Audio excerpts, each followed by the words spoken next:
আহিছে নহয় মানে বেছি নিজে খাব পৰা নাই আৰু নিজে নাখায় আৰু খুৱাই দি আছে দাদাই দাদা আপোনাক দেখা পালোঁ বহুত দিন ইয়াত নাছিলে নেকি মানুহজন আৰু আহিছে নহয় মানে যুঁজ বুলি বাহিৰৰ পৰা যেনেকৈ গুচি আহিছে এতিয়া সন্মুখত দেখি থকাটোৱে হৈছে ইন্দেশ্বৰলৈ কত কৰি মহটো চাওক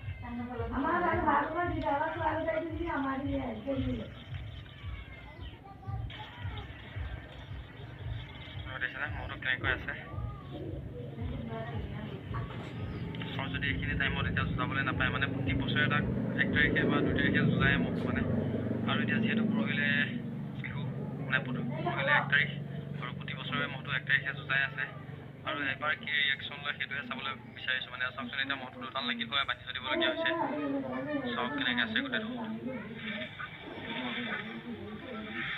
আৰু এতিয়া এবাৰ পথাৰলৈ লৈ গ'লে তাৰ ৰিয়েকশ্যনটো চাব পথাৰত কি কৰি থাকে সি মানে ঘৰৰ পৰা তাক উলিয়াব নোৱাৰা হৈছে গম পাইছেনে দুডাল লাগি লগাইহে বান্ধি থৈ দিব লাগে এনি টাইম আৰু বহুত মানে ফুটিতে দিগদাৰ কৰি থাকে আৰু এবাৰ দেখাম বাৰু পথাৰৰ ফালে উলিয়াই আৰু দেখিছেনে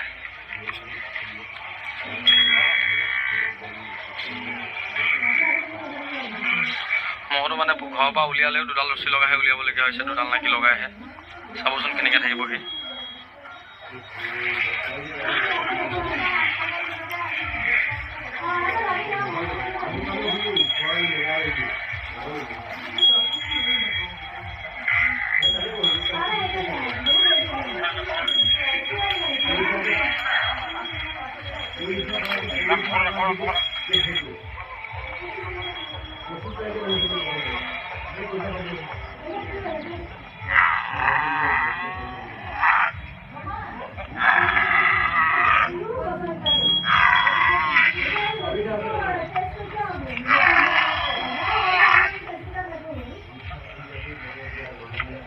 তাক কেনেকৈ সেইটো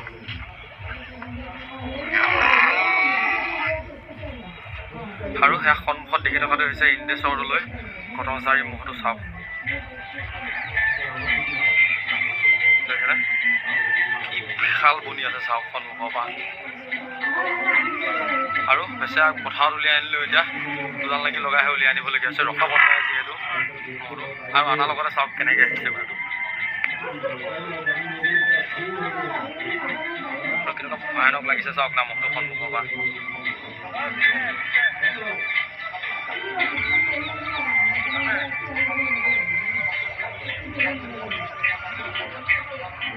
দেখিছেনে পথাৰৰ ফালৰ পৰা আহিছে মানে কেনেকৈ আছে চাওক গোটেইটো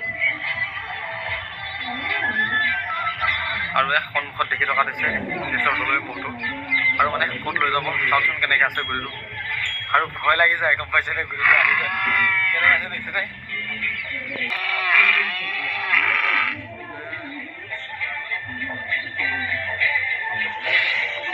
দেখিছেনে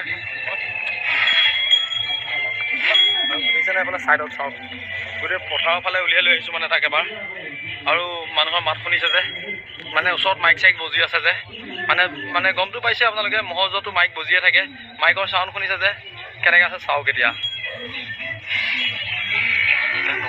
নমাই দিয়া আৰু তাক এবাৰ পথাৰলৈ নমাম চাওক কেনেকৈ আছে গোটেইটো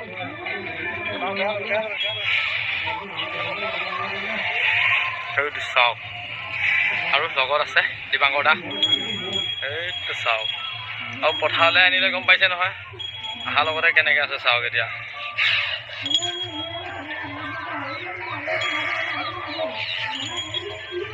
আৰু মানুহৰ তাত লৈ অহাৰ লগতে চাওক এতিয়া মানে কি হৈছে এতিয়া মহটো এডাল ৰছীত যেনেকৈ আগতে লৈ ফুৰে মানে নৰ্মেল দিনত এতিয়া তাক কেনেকৈ ৰখাব নোৱাৰা হৈছে নহয় মানুহে দুডাল লাগি লগাইহে তাক লৈ আহিব লাগে পথাৰলৈ চাওকচোন কেনেকৈ আছে গোটেইটো আৰু ইয়াৰ সন্মুখত দেখি থকাটোৱে দীপাংকৰ দা মহটো চাওক আৰু নৰ্মেলকৈ পথাৰত উলিয়াই লৈ আহিলেও তাক এতিয়া দুডাল লাগি লগাইহে উলিয়াই লৈ আহিবলগীয়া হৈছে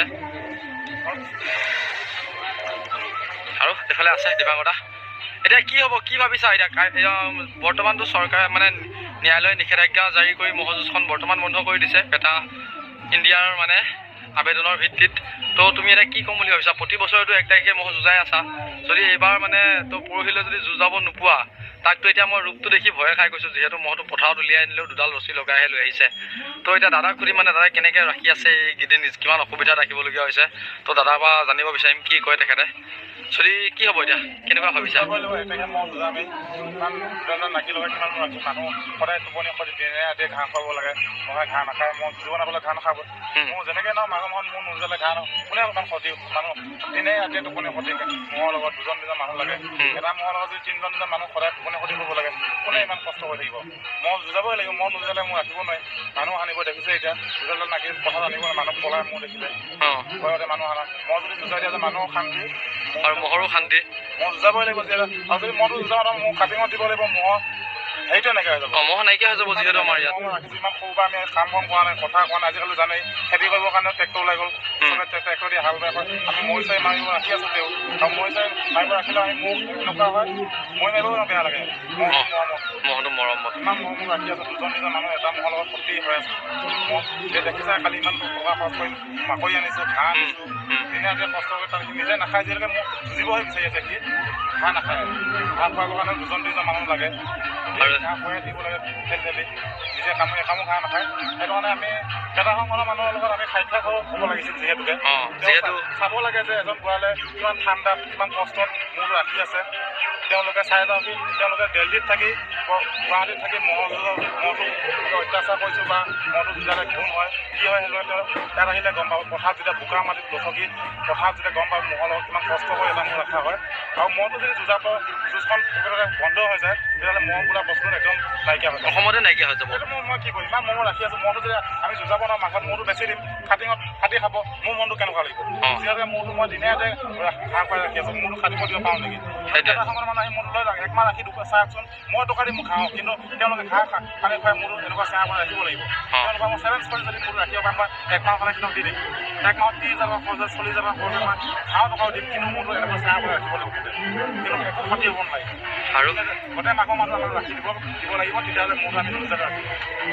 আৰু এয়া আছিলে ইন্দেশ্বৰ দলৈ ল'ৰা দীপাংকৰ দলৈ। আৰু তেখেতৰ মহটো দেখিছে নহয়, মানে বিশেষ দাদা এটাৰ কাৰণে বেয়া লাগিছে, ইমান বছৰৰ পৰা আহোম স্বৰ্গদেউৰ দিনৰ পৰাই মহ যুঁজ হৈ আহি আছে। আৰু তেখেতৰ মানে কি ইন্দেশ্বৰ দলৈৰ পিছত তেখেতে নতুন প্ৰজন্ম হিচাপে মহটো ৰাখিছে। আৰু এইটো চাওক, এইখিনি সময়ত যদি যুঁজাবলৈ নাপায়, এতিয়া দেখিছে নহয় পথাৰলৈ লৈ আহিছে, 2টা মানুহ দুফালৰ পৰা ধৰিহে মহটো উলিয়াব লগা হৈছে। তাকতো এতিয়া ছিংগুলকৈ অকলে উলিয়াই লৈ আহিব নোৱাৰা, অকল মানুহ অকলে তুমি একদম আহিব নোৱাৰা।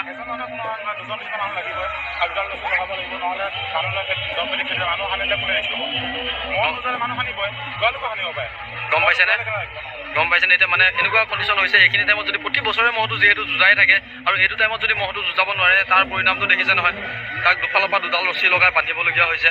যিহেতু আগতে গম পাইছিলে, আগতে যেতিয়া ভিডিঅ' বনাইছিলোঁ তাক এডাল ৰছীতে বান্ধি থৈ দিয়ে হয়নে? এতিয়া চাওক মহটো দুফালৰ পৰা 2ডাল ৰছী লৈ 2টা মানুহে নন ষ্টপ টানি ৰাখিলেহে। আৰু এনেকুৱা নহয় যে ঢিলা কৰি ৰাখিছে, চাওক ইফালৰ পৰা এডাল নাকি টানি আছে, সিফালৰ পৰা সিডাল নাকি টানি আছে, তেতিয়াহে গম পাইছেনে? উপায় নাইকিয়া হৈ গৈছে মহটোৰ লগত। আৰু ইমান কষ্ট কৰি যিহেতু মহটো ৰাখিছে, যদি এতিয়া যুঁজৰ টাইমত যুঁজখনেই নহয়, তো মানুহৰ মনটো কেনেকুৱা লাগিব হ'ব। আৰু এনেকুৱা নহয় যে ইমান প্ৰকাণ্ড মহ এটা, চাওক কিমান পাতিটো কথা বাদেই দিলোঁ বাৰু। আমাৰ যিহেতু পৰম্পৰা নামত ইমান দিনৰ পৰা মহ যুঁজাই আহিছে ৰাইজে, তো এইবাৰ যদি যুঁজাবলৈ নাপায়, আৰু ইমান ডাঙৰ মহ এটা ৰখাবলৈতো বহুত দিগদাৰ হ'ব।